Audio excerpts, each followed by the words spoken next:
Hello, Kumarils! A day in our life as a content creator slash international shipper at ngayong araw nga ay as a personal shopper. Yes, tama ka nang narinig, Kumarils, as a personal shopper.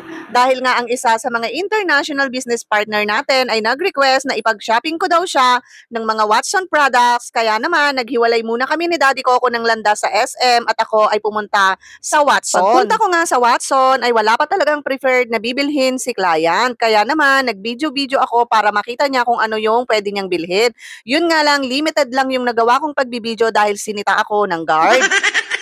Kaya naman, nag-picture-picture na lang ako para makita niya kung ano yung gusto niyang bilhin. At fast forward nga, ito na yung mga napamili ko para sa ating international business partner from Canada. Ang lahat nga ng ito ay umabot ng 7,000 plus at after ko nga itong mabayaran ay dinala ko na sa DHL para maipack at maipaship ng Daddy Coco nyo papuntang Canada. At syempre, pagdating ko nga sa DHL ay agad nang inayos at pinak ng Daddy Coco nyo sa box 5 ng DHL para maipaship na rin natin agad-agad. At fast forward na nga, after naming magpaship sa DHL ng Daddy Coco nyo ay kumain lang kami saglit and then diretso na kami sa groceries. Bale, ito na nga yung nagiging routine at bonding namin ni Daddy Coco sa tuwing nagpapaship kami ng mga international orders sa DHL. At after nga naming mag-groceries ay umuwi na rin kami agad para naman makapagbukas pa kami ng tindahan. So paano ba yan? Hanggang dito na lang itong video ko. Thank you for watching and see you on my next mini vlog!